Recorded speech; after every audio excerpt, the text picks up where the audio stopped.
guys, welcome back to Strong Successful Male. So for today, I'm going to cover two articles dealing with the subject of government panicking that the birth rates keep declining. Also, because of the declining birth rates, obviously the marriage rates are declining. Now the first article, the main article I'm covering here is about in South Korea. How apparently in South Korea, government is offering up to what is considered $58,000 in US dollars. They obviously have a different currency there. I think it's called the won, but in American money, 58 grand for couples to get married and start having kids because guess what? They're scared crapless that the declining birth rates. Also, I'm going to cover an article about how, guess what? Governments around the world have been trying this for years. It's not working, no matter what they do. Now, real quick, let's address two quick things before I get into these articles. Number one, why is it that governments are so concerned that the birth rates have been plummeting? I mean, really, why would they care? And two, why do you think birth rates are plummeting? Now, the first issue is governments are deeply concerned because, one, that means a much lower tax base in the future. And since a lot of government programs, they call them entitlement programs, it's like a pyramid scheme. And when they have too many elderly people at the top and less people coming in, that's less taxpayer money to pay for those things, as well as simply just less taxpayers in the future. Also, in the economic front, the government knows if there's less people, less citizens in the future, that's less people, consumers buying shit. And it's going to have a negative effect on the economy. It's going to have a negative effect on tax revenue coming in, a negative effect on jobs, etc., etc. So they're scared out of their minds. So they want to promote this. And they've taken all sorts of measures from rewarding people with different incentives and money and stuff like that to trying to solve it by importing people from around the world that are known to breed a lot. And that hasn't worked out very well, especially people in Europe can tell you that. Now also, let's address why is it that these things aren't working? Or why is it that people are having less children? Well, one could say that different parts of the world, how their standard of living is improved, they no longer have kids as much because in the not too distant past, people that were poor and uneducated, they had a lot more children because the family needed those kids to help usually on a farm or help with the family business, or the parents had a lot of kids so when they get old they can take care of them, that type of thing. So as standards of living have improved in different parts of the world that before it was really freaking bad, don't need as many kids. Or one could say because contraceptives are more available so that, they weren't popping out kids left and right. Or another one is that it's freaking expensive to have kids. Those of you who have children out here know darn well just how expensive it is having kids. I'm not a parent. I don't know this, but I know what I'm told by friends and family. So that's an issue there. Or how about this? Less people are getting married. More and more people are realizing, particularly men, it's not worth it. Given the hassle I have to go through, given how the deck is stacked against guys and all that, I'm simply not getting married. No thanks, not for me. Now, some people can say that's not very patriotic, or that's selfish. I think the Pope was quoted a couple of years ago saying those that don't have children are selfish. But regardless what His Holiness has to say, a lot of people just aren't interested. And if people are not getting married, they're less likely to have kids. You got people who have kids out of wedlock, but I think you get the point. So anyhow, governments are shitting their pants, and it'll be interesting to see the direction things go if their attempts aren't working. In China, they had the one-child policy for a very long time. Well, they dropped that, and guess what? People aren't having kids, so it'll be interesting to see what may happen with those that country in the future. So first, I'm going to read the article about South Korea, and then I'm going to cover the article saying, guess what? It's not going to work. So the title is, South Korea offers couples up to 58 grand to marry in the face of plummeting birth rates. So South Korean singles are being offered up to 58 grand to fall in love and get married in a bid to combat the nation's plummeting birth rate. And it makes Australia's $5,000 baby bonus pale in comparison. See, Australia's doing it too. Despite being home to over 51 million people, about half of which are women, South Korea has the lowest birth rate in the world at 0.72% children per woman in 2022. By comparison, Australia reports a birth rate of 1.6 in 2023, though that's still the lowest it's been since 2006, reportedly due in part to the rising cost of living. So there you go, cost of living. It's more expensive to have children, to live, and, There are fears the South Korea birth rate could drop as low as 0.68 in 2024, with some projections predicting the nation's population could halve by 2100 if birth rates don't pick up fast, per Reuters. There you go. Now, I've read that Japan also is getting hit big time by this, but Japan's government is saying, no, we are not going to have a surge in immigration. We want Japanese people here. I believe they have some immigration, but I think it's extremely strict and limited. The South Korean government has already invested billions in efforts to reverse the trend, which has been like to challenges around employment, housing, gender issues, and childcare. Now, one local government in Busan, I think that's how you pronounce it, about 320 kilometers south of the capital, Seoul, is offering locals cold hard cash in the hopes of sparking more marriages and hopefully more births. The city's Saha district recently passed a revised budget to fund a new matchmaking program that will offer participants financial incentives at each step of the dating process. Good luck.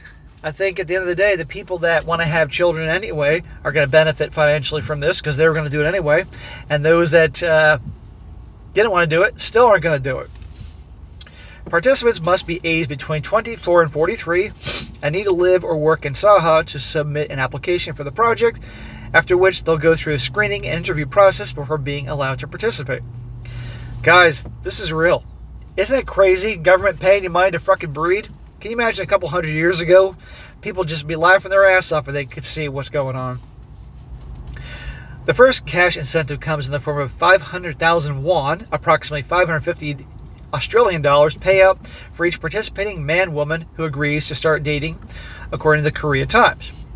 Couples who host some Korean term I can't pronounce, an official meeting of families traditionally arranged before a couple weds, they'll be paid another 2 million won, approximately $2,200. They'll receive a further 20 million won, approximately $22,000, as a congratulatory gift if they get married, followed by further payouts to help with housing costs. Married couples who come out of the program can get either a one-time 30 million won, approximately $33,000 payout to use for a home deposit, or monthly 800,000 won, approximately $880 rent subsidy for up to 5 years. Wow. Man, you want to talk about fucking desperate. Now, will it pay off? We'll see. A pilot project with a smaller number of South Korean participants is slated for October, with bigger events on the horizon if the project proves fruitful. Good luck. This project is aimed at overcoming the population cliff crisis caused by the decline in birth rates by forming a multicultural local community in the future. Saha District head Lee Gap-jun told the media via the South China Morning Post. Well, what happens if, young people are like, okay, I'm going to get a ton of money here, and then we'll split up after 5 years or something like that? I'm sure there's fine print here. Though Australia's birth rate is significantly higher than South Korea's, ours is still at the lowest point it's been in 20 years, with births falling 4.6% year on year. The cost of living crisis has led to what some call a baby recession, as families struggle to provide for multiple kids. Australian parents can currently access an income-tested baby bonus payment of up to $5,000 paid in 13 fortnightly installments to help with the cost of a newborn baby or adopted child. Obviously, this article is from an Australian outfit. I neglected to mention that. Though up to $58,000 in support payments in Saha District aren't specifically targeting at child-rearing costs, most Aussie parents would welcome extra financial support in the face of the current cost of living crisis. Kin Fertility reports the cost of having a baby in Australia can range from $1,500 to $20,000 in 2024. Well, that's a giant gap. While Canva reports the first year alone can cost families between $4,300 to $9,600. Though it's unlikely Australia would adopt a program like the one in Saha District anytime soon, Aussie parents wouldn't say no to more support. Yeah, notice said more. Aussie parents wouldn't say no, as in existing parents. But if they're struggling already, doesn't mean they want to have more kids because of this. Or think about this: if you know people that have kids, are really struggling financially, everything's super tight, or maybe they're going into the red, racking up credit cards to take care of all the expenses and all that, and they're tired all the time and worn out. Is that going to motivate you to go want to have kids? No, that's like a scared straight program to say, oh, hell no. But if Australia becomes desperate enough, they might do that. Or what they might do is, for instance, here in the U.S., you obviously get a better deal of taxes and there's child tax credits and all that. But what may happen is these countries might end up really slapping the taxes on people that are unmarried and don't have kids. I mean, really hitting hard on that to get them to do that. Who knows? But at the end of the day, if the cost is more expensive to have kids, and not to mention the mental and emotional toil of that, no offense to the parents out there, you love your kids, but still it's stressful, they're still not going to do it. Now here's an article that backs up saying that, guess what, no matter what government does, it's not going to fucking work. Now this article comes from a website that looks to be more on the liberal side, but regardless, I'm going to read this anyway.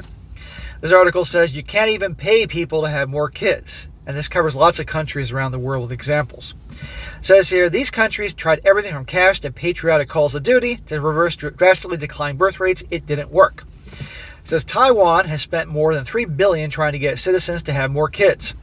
In 2009, after decades of falling birth rates, it began offering 6 months of paid parental leave, reimbursed at 60% of new parent salary, then recently increased the share to 80%. The government has introduced a cash benefit and a tax break for your parents of young kids, and has invested in child care centers. Perhaps having exhausted more conventional approaches, current and would-be lawmakers have started getting creative. Authorities have hosted several singles mixers in an effort to get young people to pair up. Terry Gao, a candidate in next year's Taiwanese presidential election, has even proposed giving people a free pet if they have a child. A free pet? So now they have to pay for the pet. I love animals. I'm a cat man, cat person, but pets are expensive too. If there's no birth rate in the future, who will take care of our furry friends, he said. So I put these two issues together. Well, that's stupid. If history is any guide, none of this will work. No matter what governments do to convince them to procreate, people around the world are having fewer and fewer kids. Exactly. And again, definitely here in the West, people that watch me are realizing it ain't worth it getting married. And usually, if there's no marriage, there a lot of the time isn't kids. Now, sure, we have a lot of kids out of wedlock, but I think you get my point.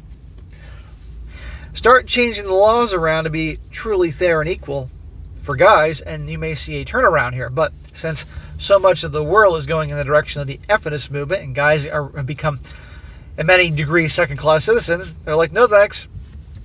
You're going to see more of this shit. In the United States, the birth rate has been falling since the Great Recession, dropping up almost 23% between 2007 and 2022. Well, no shit, because the standard of living has been declining. Because again, you could say government reports and figures are one thing, and the guy on the street knows it's something different. Today, the average American woman has about 1.6 kids, down from 3 in 1950. Woohoo! And the standard of living was better in the 1950s. And significantly below the replacement age of 2.1 kids needed to sustain a stable population. In Italy, 12 people now die for every 7 babies born.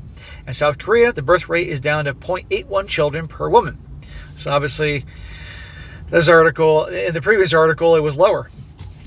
In China, after decades of strictly enforced one-child policy, the population is shrinking for the first time since the 1960s. In Taiwan, the birth rate stands at 0.87%. Not 87%, 0.87, less than 1%. The drop has frightened lawmakers and commentators alike, with headlines warning of coming demographic crisis or great people shortage, as economies find themselves without enough young workers to fill jobs and pay taxes. Ding, ding, ding. To stem the tide, the world's leaders have tried everything from generous social welfare programs to pink and blue awareness campaigns to 5-figure checks to veiled threats, all to the relatively little available.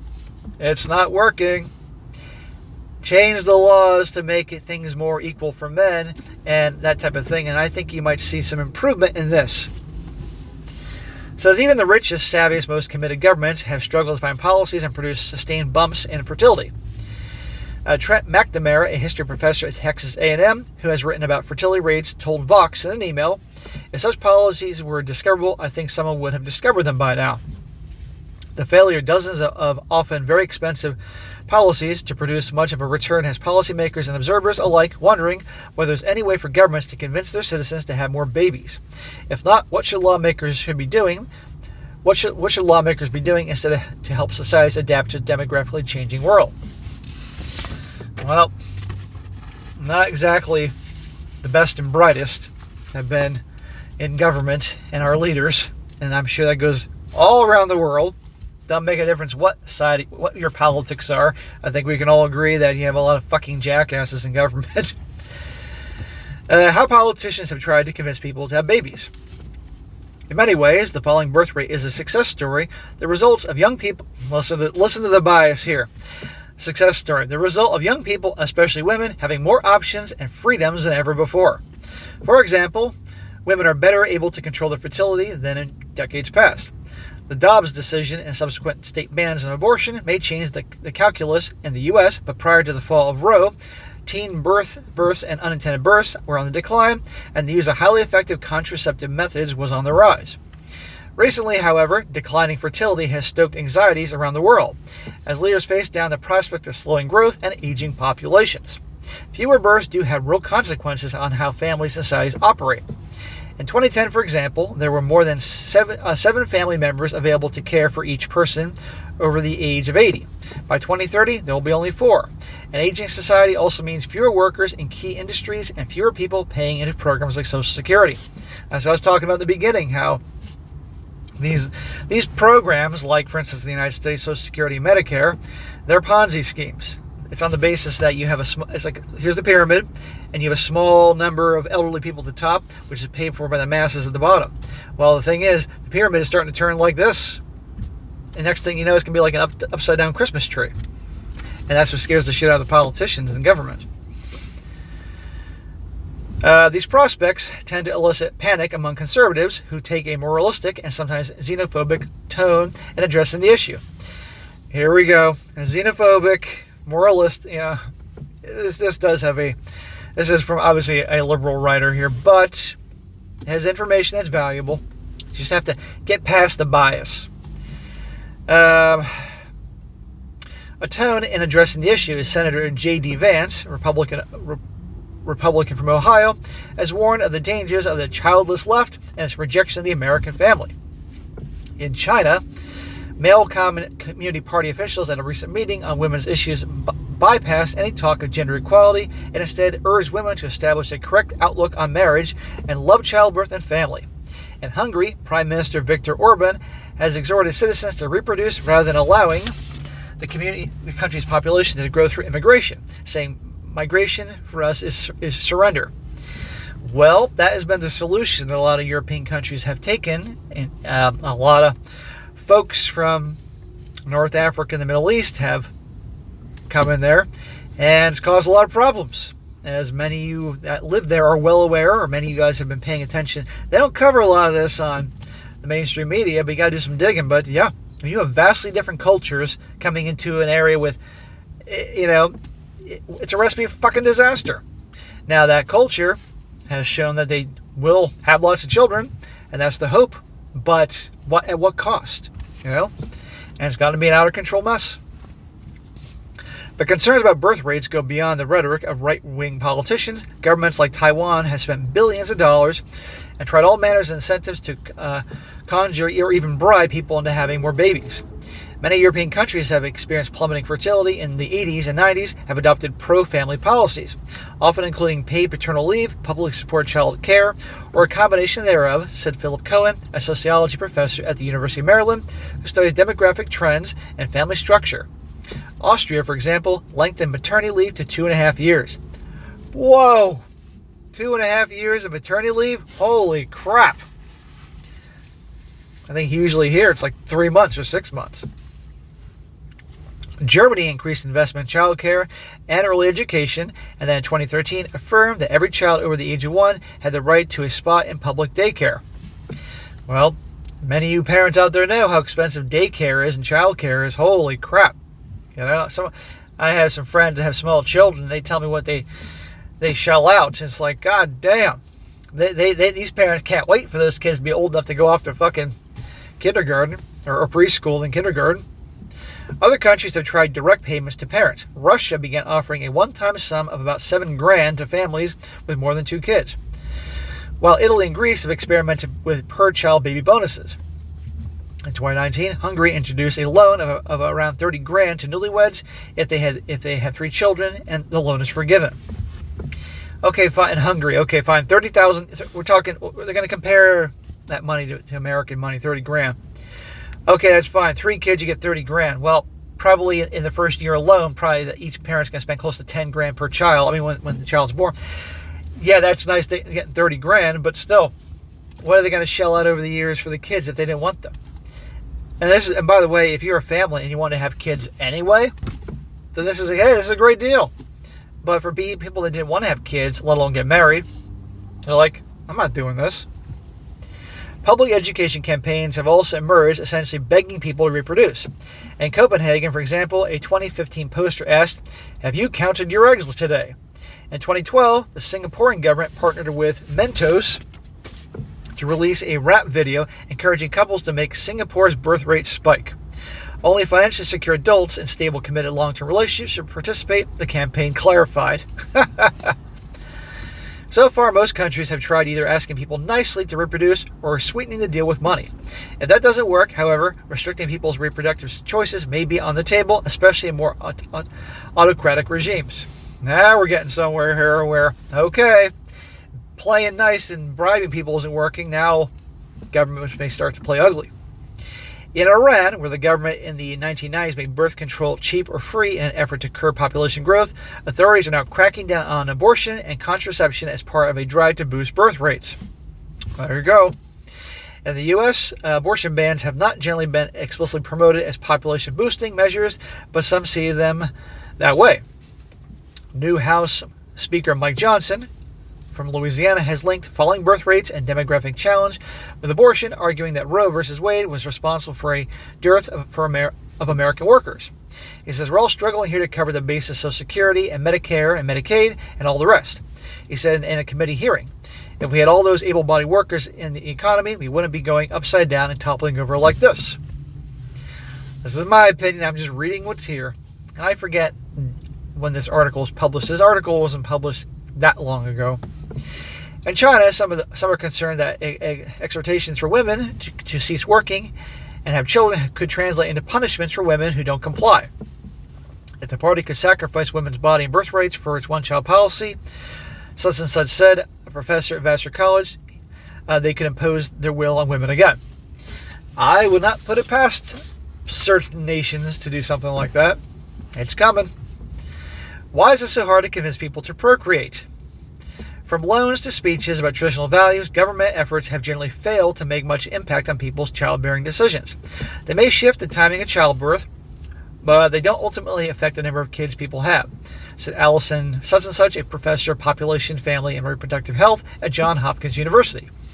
One reason may be the decisions around childbearing are influenced by large social factors that are outside the scope of government policy, including the growing number of choices people have about how to spend their lives. As education and economic productivity has increased over time, the opportunity cost of having a child has grown as well, said Cohen, the sociology professor. People, especially women, have more lucrative things to do. Yeah, I mean, well, this again goes back to there was a time and place that people had a whole bunch of kids because they needed help on the farm. Or they had a whole bunch of kids because some they knew statistically would die off to disease and famine and that type of thing. Or they had a lot of kids because that way the parents could have them take care of them when they're old. Well, as people's standards of living have improved around the world where in the past they did not, less kids. Or people realize how expensive they are and they can't squeeze in their budget.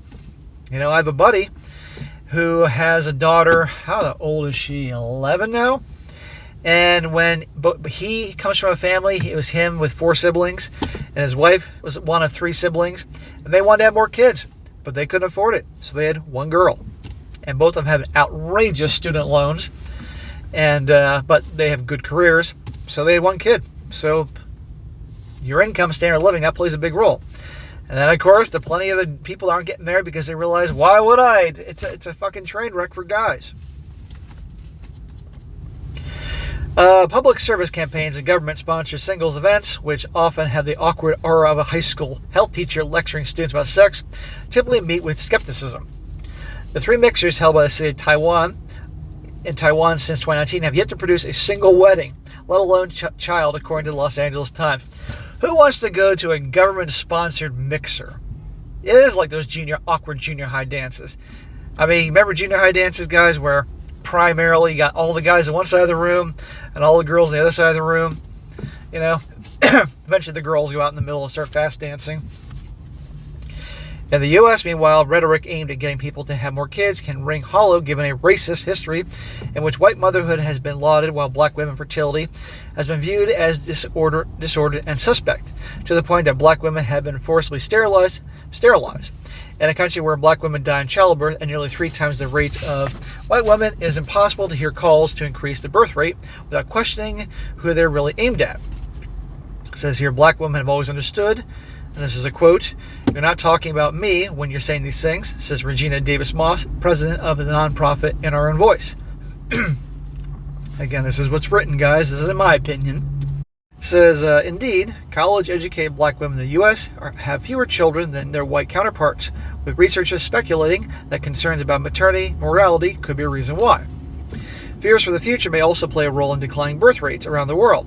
Young adults are living in a world which is characterized by many crises, from war to climate change to the erosion of democratic norms in the U.S., oh boy, and elsewhere, said Jessica Neeson, a family demographer at the University of Turku in Finland. The lack of family-friendly policies like paid leave and subsidized childcare could also contribute to falling fertility in the U.S. There's evidence, for example, that some people are having fewer children than they want. In a 2018 poll in the United States, about a quarter of respondents said they had or were planning to have fewer kids than they would ideally like to have. Like my friend, perfect example. Of those, 64% cited that the cost of childcare is a reason. Ballooning costs of childcare, housing, college, and more are an issue around the world, with South Korea and China topping the list as the most expensive places to raise a child.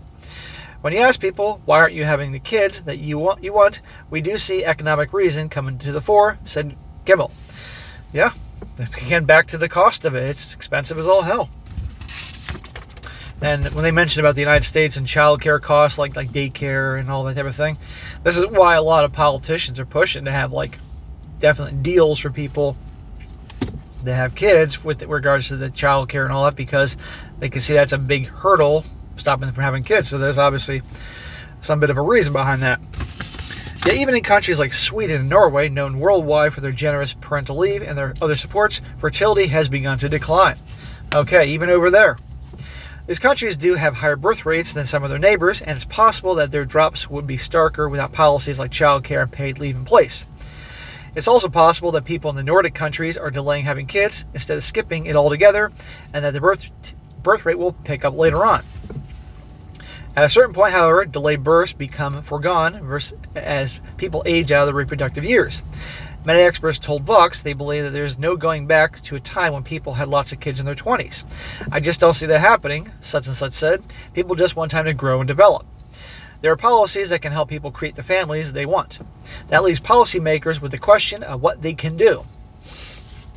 Well, it's not working. People don't want to have kids, they aren't going to have kids. For a lot of experts, the answer is nothing. I'm basically against having birth rates to be a policy target, said Cohen. Anything you do to influence this is going to have a very probable bad side effect, and any benefits you get are likely to be very small and very long term. Right. But at the end of the day, government's going to be like, we're going to do something. And I think eventually it could be more in the penalizing area sooner or later. Instead of trying to boost birth rates, experts say lawmakers should focus on policies that allow people to have families they want, regardless of size. We need to invest in people and their success. In the U.S., that means measures to improve access to high-quality jobs, paid leave, and affordable child care, as well as supporting families in the tradition to parenthood. We always hear that it takes a village, but that village is just not what it used to be, such and such said. It just seems like everything is set up to be very hostile to parents. Well, certainly there are some things like, level the playing field with regards to the marriage laws and stuff like that towards guys. You may see an improvement there. And sure, and this is always debate all the time for you guys that are overseas, is just like in your countries, what tax incentives and tax credits and things like that are always debated here, just like over there. And maybe some things more for children, who knows? But yeah. But there's going to be a lot of give and take, and there's going to be a lot of pushback no matter what ideas are brought about. But anyhow, equitable family policy in the U.S. also includes investment in health care for black birthing people. including maternal mental health and access to providers who look like us. Any discussion of fertility and birth rates also needs to address the safety of children, including over policing racist violence and the spiking rates of gun deaths. We want to be able to raise our children in a safe and healthy environment, Moss said. Well, you can see... No, I'm not going to get into it. Reforms to family policy may not produce the jump in birth rates that some are hoping for, experts say. Countries may find themselves needing to adapt, both economically and socially, to an aging population. They might also recognize that shrinking family size isn't necessarily a bad thing. Lower birth rates around the world could lessen environmental degradation, competing for resources, and even global conflict. Wang Feng, a sociology professor at UC Irvine, writes in the New York Times. Well, yes, you can. Let's be honest. The cause for more environmental, the more people you have, the more people need stuff, and you need energy to produce stuff, and materials to produce stuff. So that's going to have an environmental impact. But you have less people, and sure, they won't need as much stuff and energy to exist and to use that stuff. I'm using stuff as just an example, the best word to describe it. But then you're going to have a shrinking economies, shrinking tax base, all that. So round and round you go on what's to do. Nor is following fertility necessary as a permanent condition. The baby boom that began in the 1940s took everybody by surprise. McNamara, the Texas AMA historian, said exactly zero people saw it as coming. Even today, no one is quite sure why it happened and why it lasted so long. It is entirely possible, he said, that another boom could hit the U.S. just as unpredictably as the last. It is also possible that lawmakers can indirectly create conditions under which people feel optimistic about having kids. Most high-income countries, including the U.S., experienced dips in the birth rate in early 2021 as people responded to the COVID-19 pandemic by delaying or foregoing pregnancy. But a few countries, including Norway and Finland, actually saw a jump in birth rates. So Norway and Finland, everybody's getting down. These countries did not experience particularly high mortality or infection rates, and highly educated workers in a particular may have been minimally impacted by the devastation of COVID, while enjoying more free time and flexibility thanks to working from home. There's another potential factor as well. Finland is a country where people trust in their government quite strongly. Smack to the Finns. You should never blindly trust government. That trust may have mitigated the uncertainty people felt around the pandemic and helped them feel secure in growing their families. Trust is a hard thing to legislate, but it's unlikely to result from policies that are repressive or that seek to turn back the clock on women's economic and social progress. Lawmakers might just have to accept that they can't control how many children people have. It's better just to help the population take care of its needs, Cohen said, and let them decide. Well, that's a long story, long articles. For those of you stuck around, good for you. I appreciate that.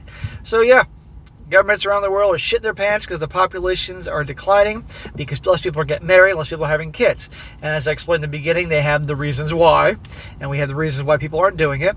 But I will say this, usually whenever there's any kind of bad ideas, there's usually a politician involved. So regardless of your politics, it goes both ways.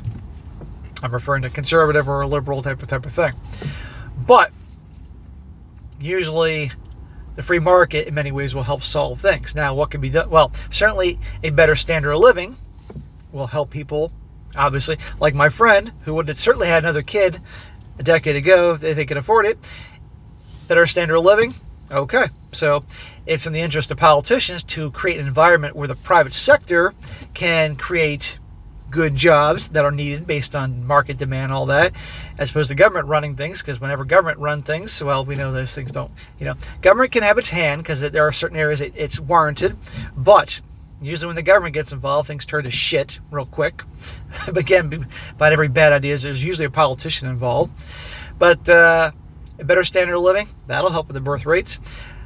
More even and fair marriage laws towards men, that should improve some things. As well as just other things people can think of, maybe better access to childcare, we can agree. But yeah, but at the end of the day, we can go round and round. What's better, a shrinking population or growing population? But then it boils down to bucks. Taxpayer, the money needed to pay from taxpayers to support programs already in place that, well, are declining. many other things. So, but anyhow, I don't need to get into politics, and so, it's not my job to solve the world's fucking problems. I'm just reporting what's going on. But anyhow, for those of you out there that don't have kids, aren't getting married, and are quite content to do so, I'm sure nothing is going to change your mind wherever you live. Nothing's going to change my mind. And, you know, I'm 46 years old. I'm definitely, it's very likely I'm more than halfway through my life. Frankly, I'll be dead and don't give a shit.